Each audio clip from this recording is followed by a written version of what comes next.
Our third initiatory level corresponds to the element of water.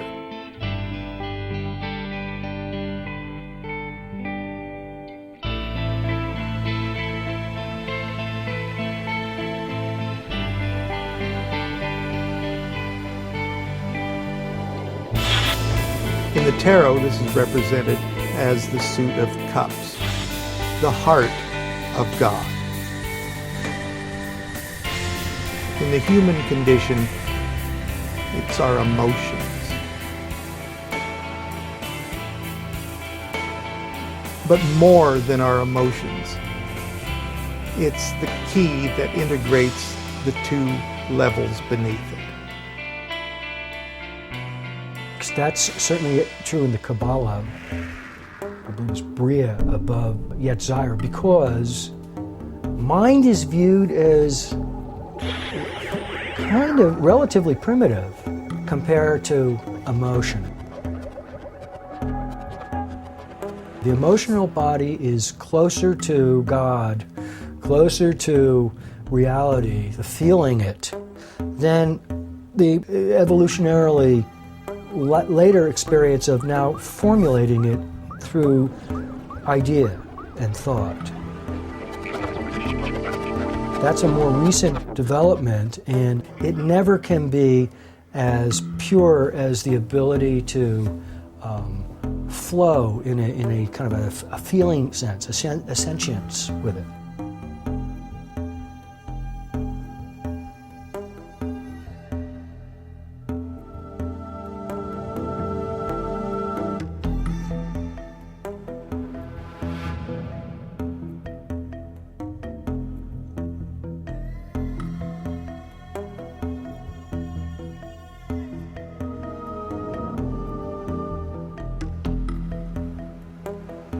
The initiatory level corresponding to the element of water, sometimes it's reflective of the subconscious mind, but more often we think of it in terms of our emotion. It's our emotional life. And just as we needed mastery over the physical body, just as we needed mastery over our intellect, so too, at the initiatory level corresponding to water, we need to master our emotions. Water has been an age-old symbol of the emotions. If you look at the Old Testament, the way of dealing with water is you part the Red Sea, get through as quick as you can before it closes over on top of you. In the New Testament, it's calming the troubled seas, walking on top of the water. You don't throw away the water. Emotions, I think, have an evolutionary value in that they, as part of the instrument of the soul, are teaching you about how to live effectively in this physical, dense world. And they are also the primary mechanism by which you can relate to others.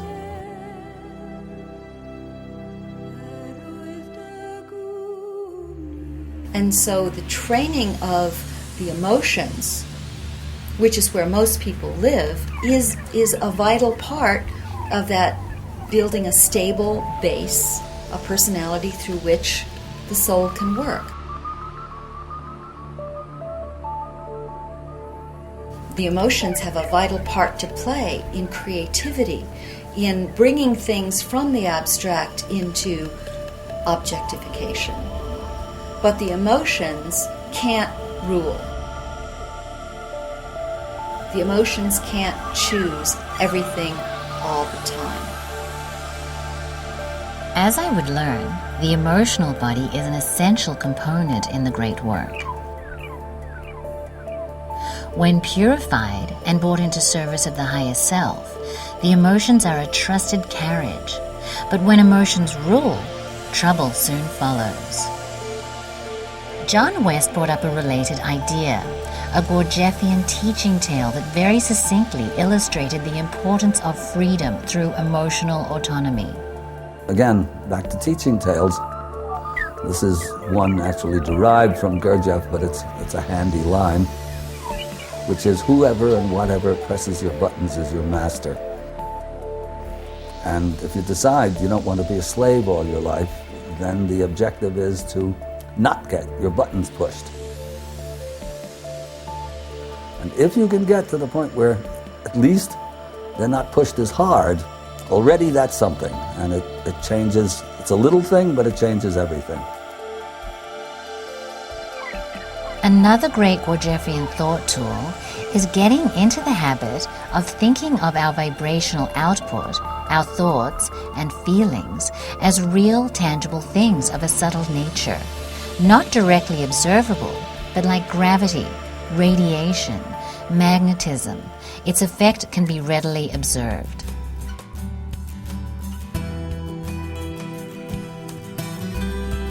Remember we talked about how most of us intake the energy from the world around us through our solar plexus?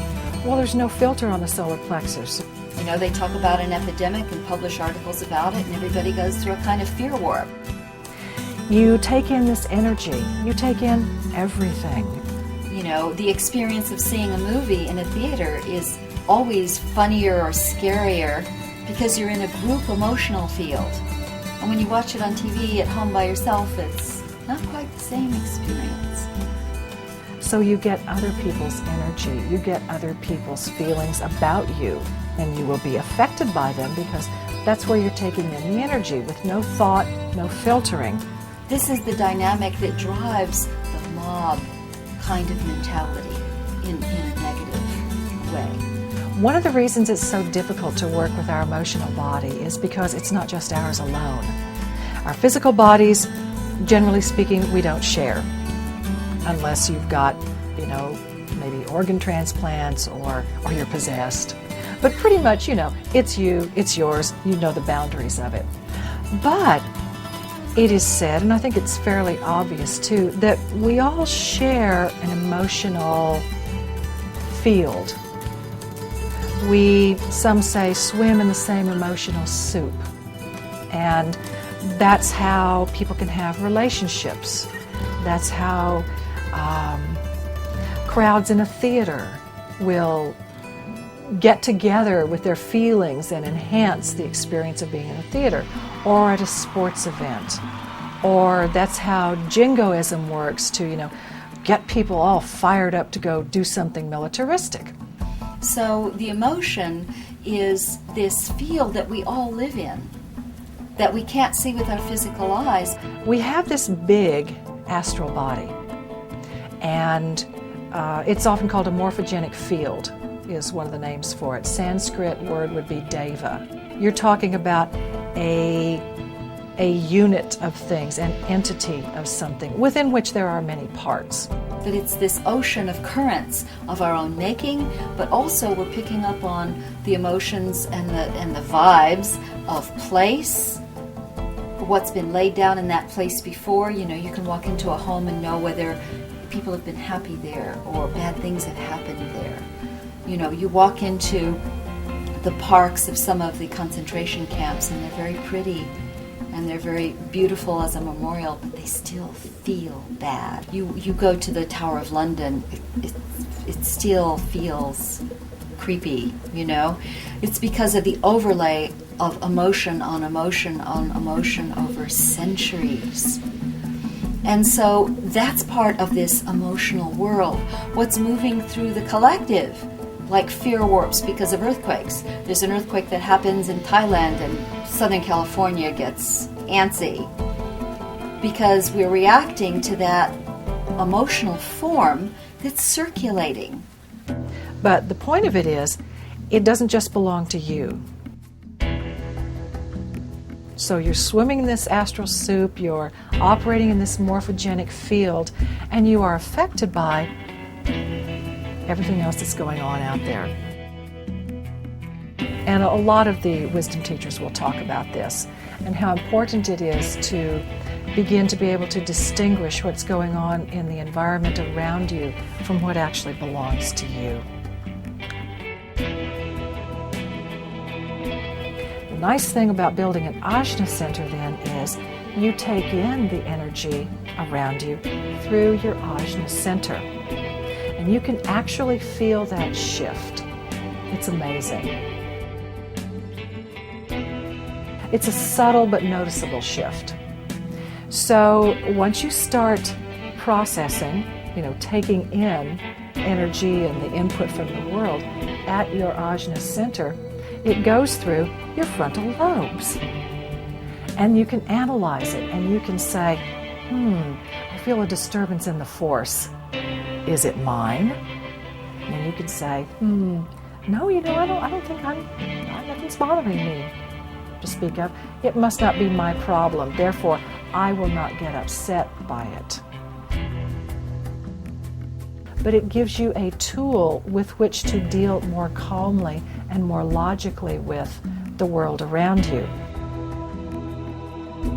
We don't want to be tossed willy-nilly and hither and yon, so it's about learning how to observe and then be able to not necessarily control, but to have a perspective on the emotions that we understand what's going on.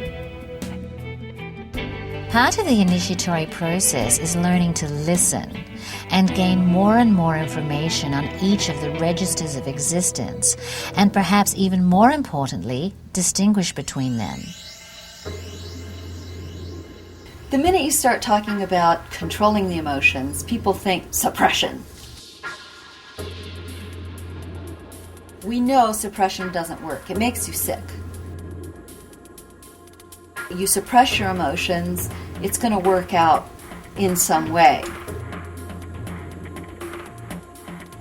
For instance, the CEO yells at his subordinates, and those subordinates yell at the underlings, and the underlings either have to take it and sit on it, or unconsciously they catch their hand in a drawer so they can have something to yell at.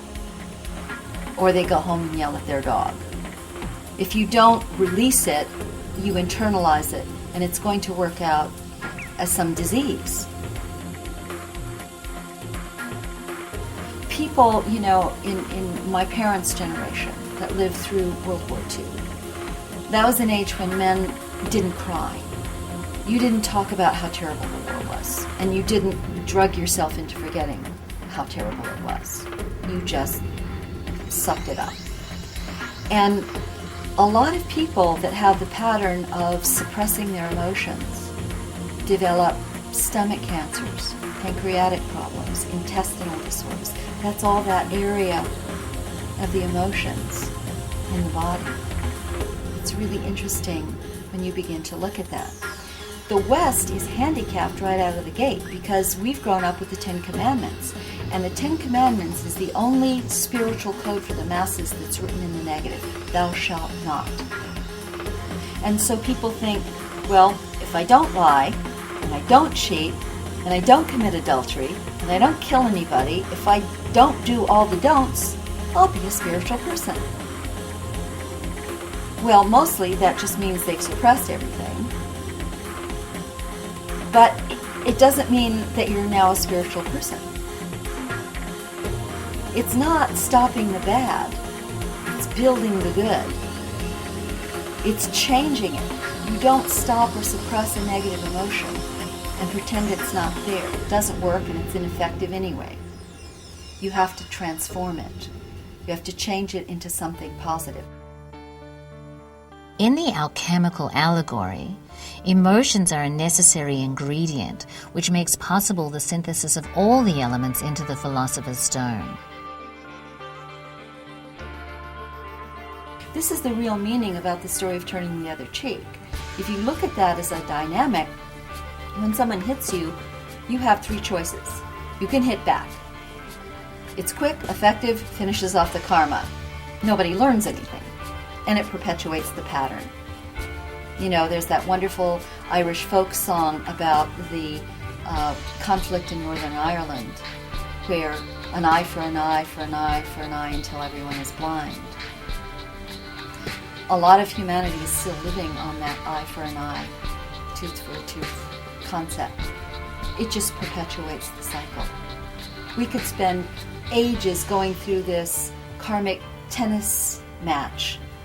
I'm the perpetrator, you're the victim. You're the perpetrator, I'm the victim. We've got to change the game.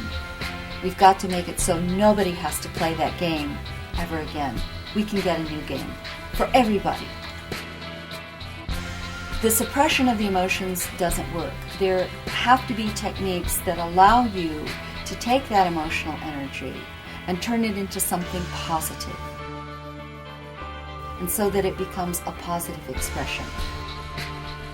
Our ability to operate from our highest centers allows us to proactively diffuse or even transmute negative situations.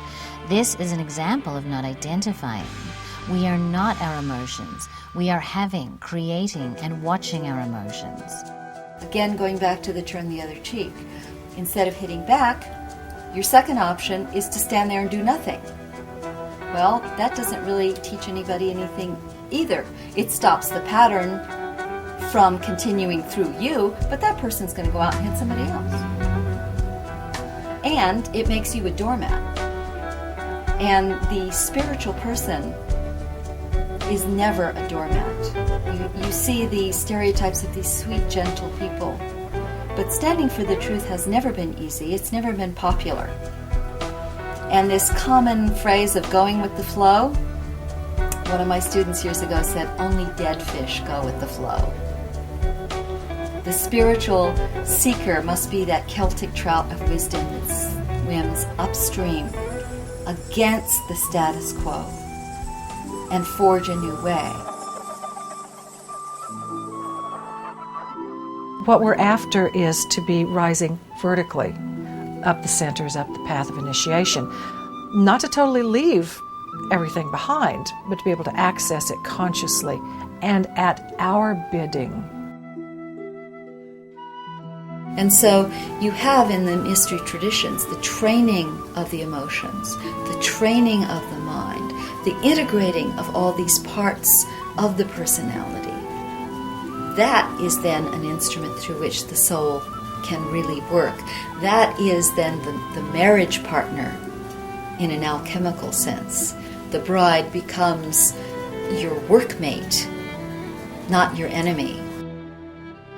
The great work as it applies to the emotional plane involves the transmutation of our emotions from an unstable force of chaos into a reliable compass and essential component of the integrated psyche.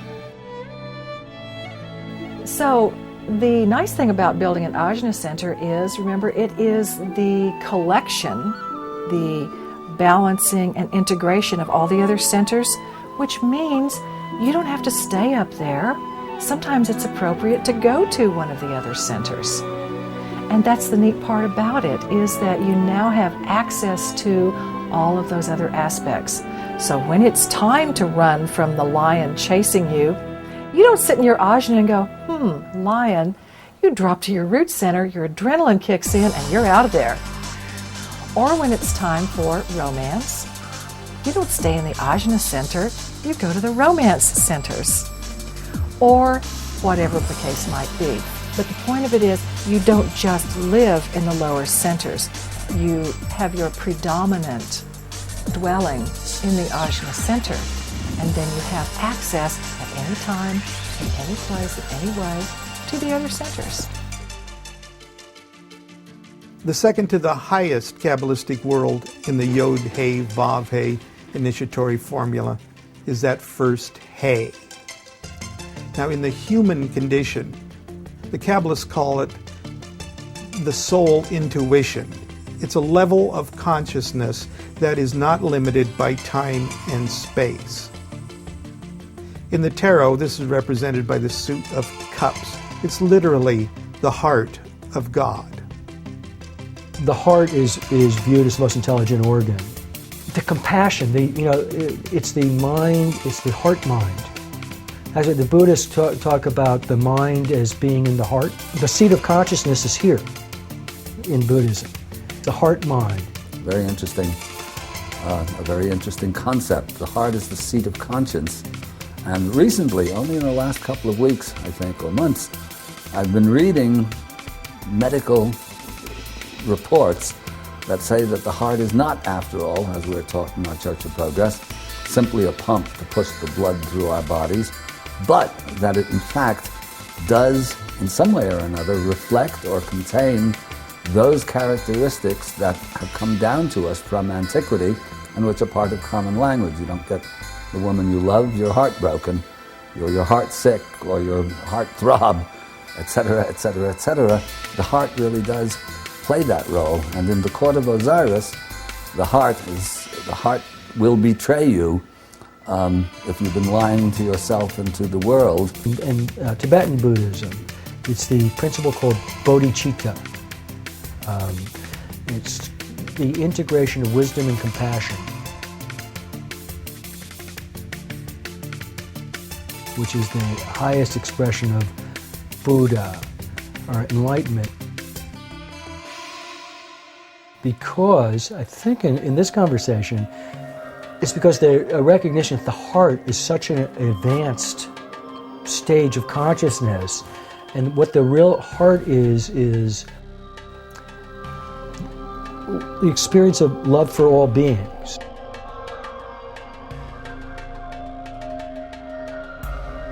We're talking about love in a transpersonal way. It's a blissful, deep emotional experience that is like a high stage of meditation. And the object of it is all beings. It's a very elevated state of being to get bodhicitta. And to see that state of this kind of this ecstatic emotional state of love is actually the best realm to process higher consciousness from. Wisdom comes really alive in ideas and transcendent thought, etc., in that stage.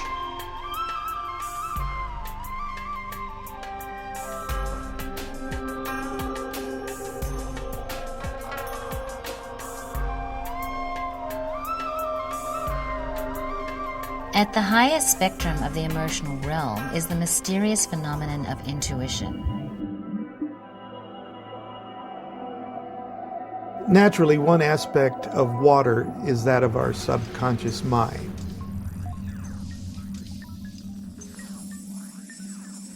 But water as an element reflecting on our souls is really a much bigger concept than that. The initiatory level corresponding to water transcends both the body and the mind. In doing so, it also transcends time and space.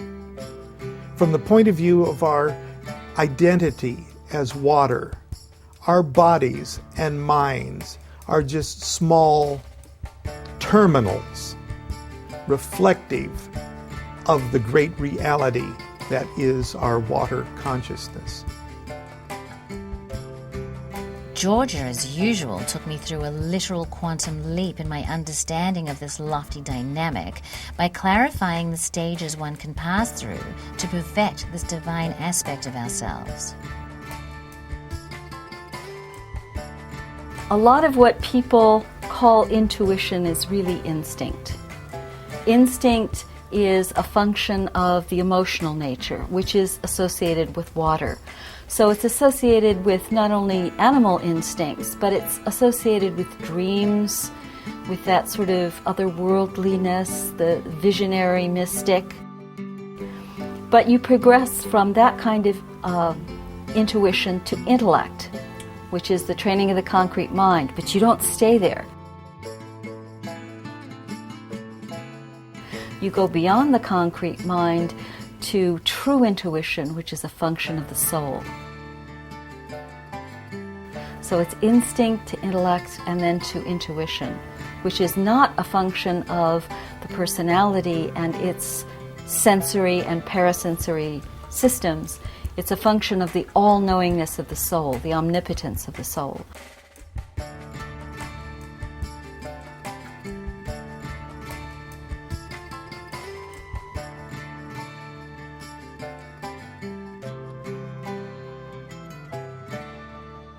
A good illustration of this soul intuition is the mother who wakes up in the middle of the night knowing that one of her children is in danger or is in trouble. It is so common that we don't even think of it as being an unusual occurrence. It does happen. Now, if that child was on the other side of town, the mother would have received this impression immediately, instantaneously. If the child had been on the other side of the earth, the same thing. She would have gotten the message instantly. If the child would have been on the moon, she would have still gotten the message instantly. Or on Alpha Centauri or light years away, she still would have received that message instantly. And that's not because the child actually transmitted a message, "Mom, I'm in trouble." That it's because there's no place in the universe that the child could go that would be outside of the mother's neshama. It's bigger than the intellect. It's huge. It's a level of consciousness that is not limited by time and space. This is the first Hey in the Yod-Hey Vav-Hey formula. It's this level of consciousness that literally we all share with each other. Right now, we're sitting in the middle of each other's neshama, or soul intuition.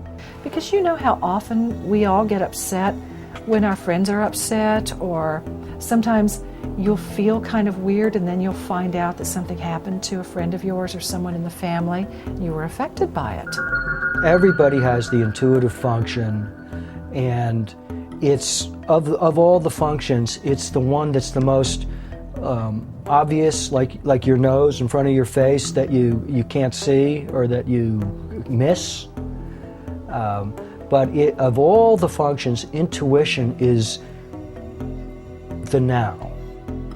It's the now, not in terms of the object that's moving. It's the now in terms of the observer who's observing the object that's moving. It's the nature of the mind itself, in a way. It's the intuitive it's often the answer to the question, how do I know that? Or what am I doing right now? Or even more basic, my first thought about something. It's the idea of first thought, best thought. What comes up first? It's usually your intuitive mind. It's a direct response, and then typically we process it. We say, well, maybe I should process it. I'm pretty good at thinking. Maybe I'll break it down and analyze it and go through my various analytical processing it to see if I like my first thought.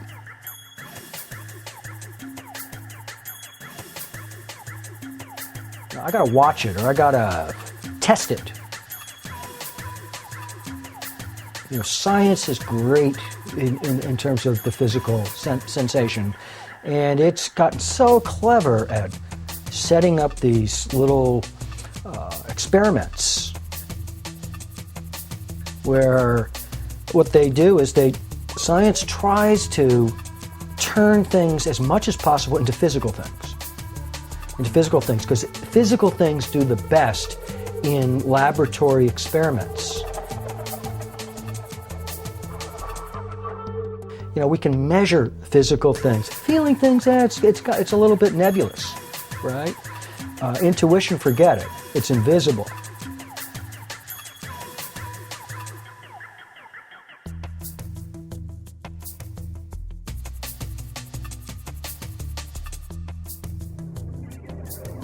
And thinking is the realm of philosophy. Thinking is the old way of knowledge. The lead people were the great thinkers of our day. But the scientists have taken over, and they've been terrific in a lot of what they do. But I have a lot of resistance to science. in my own personal intuitive way of being, only in that some scientists, not all, make a mistake, in my opinion, of an arrogant mistake of invalidating that which doesn't fit into their experiments or into their physical parameters. It's like, well, if it can't be measured, it doesn't exist. And that's unfortunate because now when we're talking about spirit, we're talking about the intuitive faculty, which is, in a way, is very much related to spirit. It's often the way that people that are looking for spirit experience spirit is through intuition. If that can't be measured, if that can't be thingified, reified, or turned into a physical thing, well, let's move on. Let's put it off the table because there's nothing we can really do with that. And that's one of the reasons why this has been left to only 25% or less. It's the dirty little secret. It's the underside of the Western culture is what's known through intuition and what's known through spirit.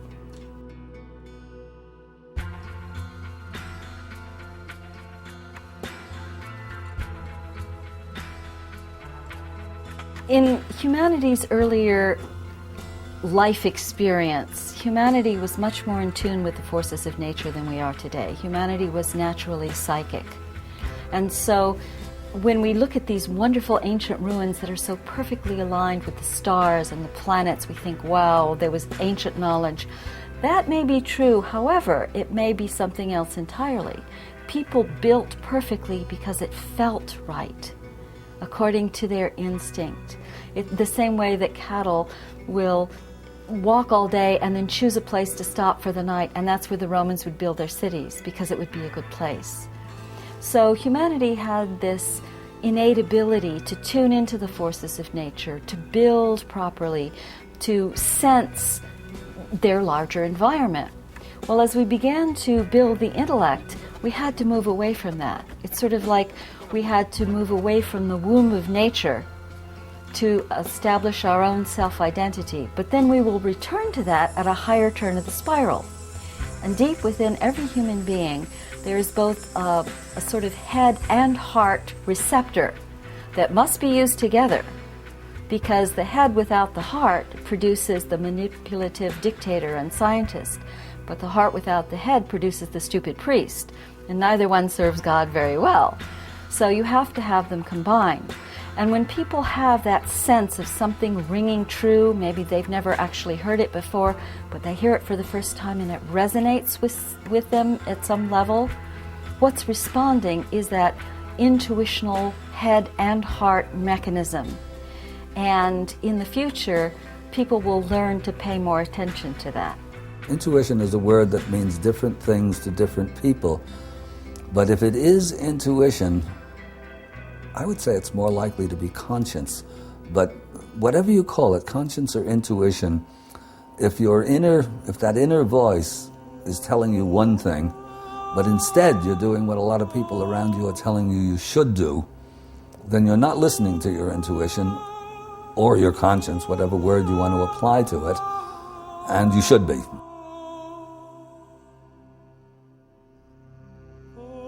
One of the weirdest things, if one ever has a chance to, actually follow up on some of these things, is that often the person who is the one being supposedly kept in the dark about the affair will often begin to exhibit the characteristics of the other person that they're having an affair with. I don't know why, but all of a sudden, I want chocolate milkshakes. And the other person will go, oh, that's so weird. That's too spooky. Cultures that recognize the energetic realms of human existence stress the importance of conscious monitoring of all our sensory input devices, including those that allow us to monitor the emotional states of others. So an interesting thing happens when a person is on the path of initiation and they are doing the rise up through the chakras. When you get to the solar plexus, a lot of psychic phenomena starts to occur. And this is how a good teacher will know that the student has raised the Kundalini, raised their awareness up to the solar plexus level, because they will start hearing things, they'll start seeing things, they will start having greater incidences of ESP, all the psychic forces, if you will start coming into play. Now, the explanation for this is that the solar plexus is the chakra into which and through which most of us access the life force of the planet, prana. It's said that most of us, until we really get further along on the path, it's the intake valve for the energy all around us. Well, the energy all around us also contains the energy all around us and everything else that's out there. So if you don't have a filter on that intake valve, then you start accessing the astral world. You start accessing the elementals, you start accessing the devas, you start accessing all the astral stuff that's out there, and it's said to be a really busy place. So you find people saying, oh, I can see the angels. Oh, I can see the little fairies that live under the flowers. Well, maybe so. In esoteric anatomy, there's a really fascinating thing that gets into the blood and how different parts of humanity in more ancient history were able to access more of the world of nature. And that some peoples still have that ability, and they're able to literally talk to the plants and have a communication. Literally talk to the animals and have a two-way communication. And it's said that this is because they are very solidly centered in the solar plexus area, which is that open doorway to the astral world, which is a world of open communication. Now, what you're taught in most of the mystery schools is it's an interesting place to be, but don't get stuck there.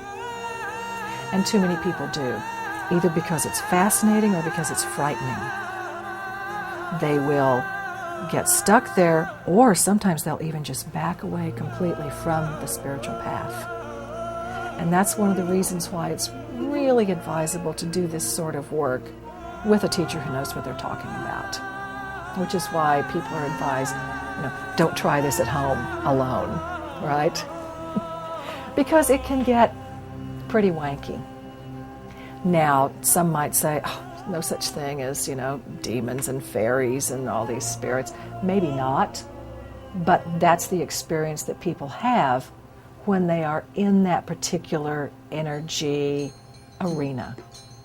And we all know that the mind can create all kinds of things. So whether or not those are artifacts of our own consciousness, or whether you're actually interacting with a separate, unique entity, elves, fairies, angels, whatever, the point of it is learn what you can from it, but it's not the end-all and the be-all.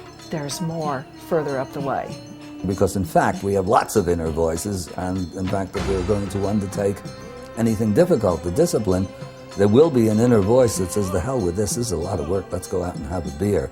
So you have to be careful about intuition or conscience, but without it, it's that really that has to take you, that has to introduce you to the path in the first place and then guide you along it. So it has to be listened to, but as I say, it has to be listened to with a certain amount of a certain discrimination and discernment to determine which inner voice it is that's talking. The inner voice that says, well, the hell with this, let's go have a beer, or the inner voice that said, this is something I really need to do. So emotions are the tool of the gods, and what you are drawn to or what you are repelled by, absolutely, it's a signal, it's a signpost. The trick is to learn how to read it. That's where the hard work comes in. The question of intuition is actually a very interesting one, because we all have it. Some people have it to a much more advanced and, let's say, evolved degree than others. There are ways in which supposedly you can develop your intuition. In the rise up the chakras, in the rise on the path of initiation, the emotions are important and this may not be an official party line, but this is what I think, is that they give us a taste of heaven. Okay? The emotions can bring forth physiologically the chemicals that can give you the euphoria, that can give you the joy, that can give you that detached I am one with all, particularly in the act of love, if it truly is an act of love. And when you experience that the world falls away, this is heaven and we are God's. Well, that's fabulous. And that is that human version of what we are told is the divine. To quote myself from one of the stories that I wrote, desire is a tool of the gods to take us where we need to go, to learn the lessons we need to learn, and do the service we need to do. So for desire, you can substitute our emotions. So emotions are the tool of the gods.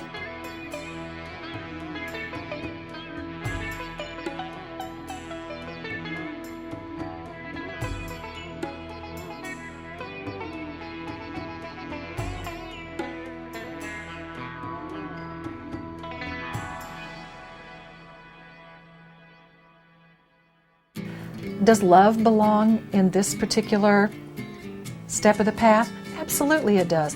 Just like the emotions are an echo of the divine, so too are our loves for each other an echo of the divine.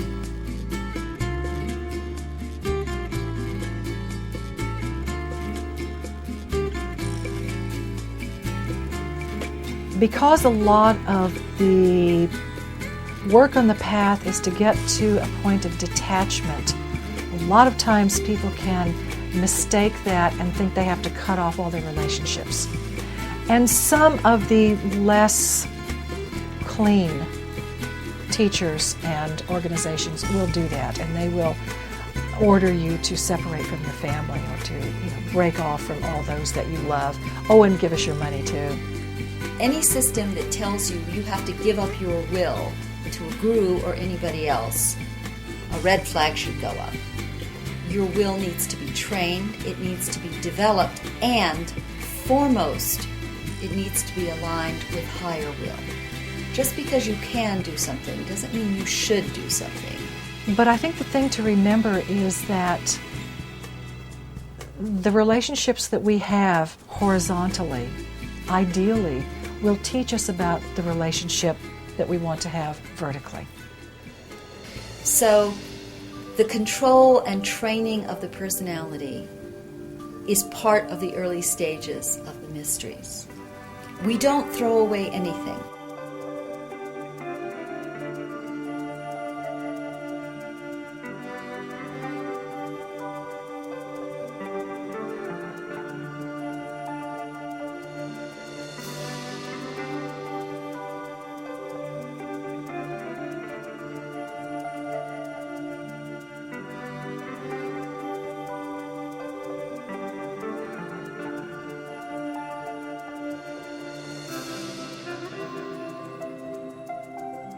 I think we all work with the issue of dealing with our urges, our instincts, our emotions, our desires, and it's a work in progress, as I see it.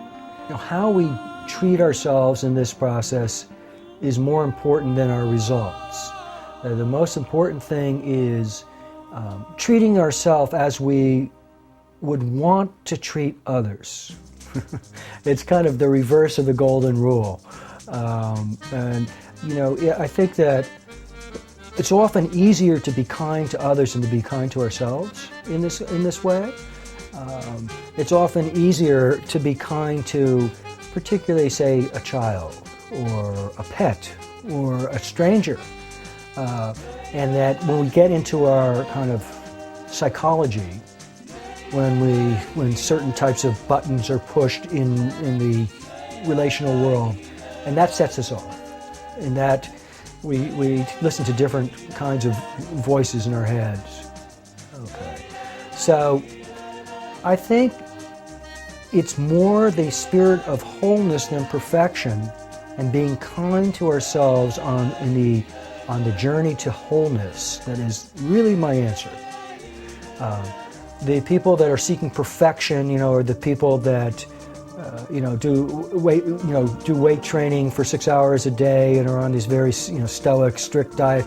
I don't advocate that sort of thing. I think that there's a lot of violence and a lot of aggression that usually comes with that attitude, not towards other people, but towards ourselves. But the role that the mind plays is very large. We can, if you add the level of anxiety and regret to what is already a more of an organic situation, that immediately makes it worse, immediately generates suffering. And so there I would talk about the difference between necessary suffering and unnecessary suffering. And I think we need to learn how to experience necessary suffering. Pain is pain. Learning how to relate to pain is a good thing. And I don't believe that the goal should be to escape, to try and prevent or escape from ever feeling pain. Pain is pain. Just as with any of the centers, with any of the bodies, you have a sliding scale. Like with the lower solar plexus, which is about personal identity, on one end of the scale you have people who have no boundaries whatsoever. And on the other side of it you have people who are hidebound, just locked in their own self, and they practically have no sense of anyone else being on the planet except to serve them. Well, the emotional body is very much like that. It's a very wide range. So what you begin to look at when you are going through the emotion phase of the initiatory process is a sense of balance. Are you shut down emotionally? Are you too emotionally free? There's a wonderful scene in Lawrence of Arabia where someone is asking Lawrence how he manages to be so in control and so stoic and go out there and do the things that he does. And he takes a flame and he holds it beneath his hand and it burns. And the guys watching are going, ow, ooh. And one of them says, how can you do that? Doesn't it hurt? And he says, but of course it hurts. The trick is not to mind that it hurts. And that's it. Controlling, now you'd say, well, that's controlling the physical body, but it's controlling that emotion of pain, that sense of pain, that sense of suffering. And of course, throughout the course of the story, which is his biography, you see that it holds him in good stead in that story. It's often our most painful times in our lives are also periods where we have the greatest amount of growth spiritually. And I've found that true personally, and I've always found that to be a terrific motto to have for my therapy clients, in my practice. And I will occasionally, not oversay it like a cliche, but occasionally find myself wanting to remind both of us, all of us, that it's not necessarily bad news when it's bad news. Well, we only label something as a negative event or a loss or a pain when we're comparing it to something that we think it's supposed to be. And when we don't see the benefits at that moment. On one level it's bad news, but that there is a silver lining. And I'm a guy that's suspicious of silver lining talk. Because there's never a loss without a gain. There's never a pain without a pleasure. There's never a negative without a positive. In the universe, you can't have one. Now, the quality of your life is based on the quality of the questions you ask. So if you don't learn to ask a question, where's the other side? Then you're going to wallow in the illusion of the one-sidedness. Just like if you see a magnet, you think, oh, that's a negative pull of a magnet. You don't realize that if you cut the magnet in half and try to get that negative pull, you can never get it. It's always a positive and negative. No event is one-sided. It's always neutral until you choose to see only one side of it. So if you perceive that there's only a negative event and a loss there, then that's your choice. That's your perception. But from my own experience of myself and countless, well, not quite countless, others who I've worked with over 20 or 30 years, I think there is a silver lining to suffering, because there's a transition that takes place into a level of maturity and what I call seasoning of people that have gone through pain and suffering and have gone crazy with it, but then have come through it with some kind of dignity and some kind of seasoning that makes them much better people because of it. And they know that. It's very easy to talk about that on a kind of cliche-ish way. You're expecting yourself to be happy and never sad, kind, never cruel, positive, never negative, nice, never mean, giving, never receiving, etc. When in truth, you're a human being with a set of values, and you want both sides. Sometimes you're nice, sometimes you're mean, sometimes you're kind, sometimes you're cruel.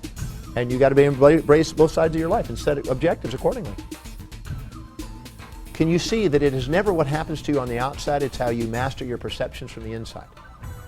Because the master is the one who realizes there's nothing but transformation, never gain and loss. And you just now got a good example of that possibility.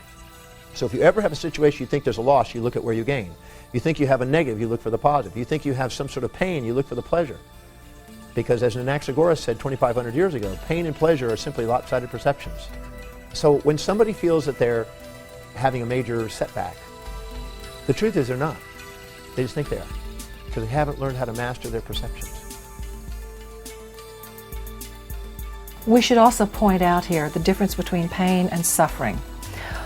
All creatures can feel pain if they have nerves and a brain. However, far as we know, only humans actually suffer. Suffer is the emotion that interprets the signal from the brain as pain. So it's not just that, pulling away from the stimulus, but it's actually having a personal attachment to what is happening. And that's what a lot of the more austere disciplines will really get into, is a lot of inflicting pain and teaching you how not to suffer even though you are experiencing pain. Not my idea of a good path to go down, but it is one, and it's a valid one for people who choose to go that way. And it certainly has been one of the paths for many, many eons. So it's a really good example for us as we go through this particular step of the initiatory process to keep in mind that the emotions are supposed to be like the physical body, like the lower mind, something that we have. It's not us. And not to get so wrapped up in it that we break the trust to our higher selves, that we separate ourselves from that which we truly do love. It is the question of self-awareness. So if you can do it, and in order to do it, you have to already be self-aware, otherwise you're instantly lost in the IRS or the car on fire. So the object is to do exactly what you would do otherwise, with the directed attention, is to try and get the IRS off your back, or the car unfired.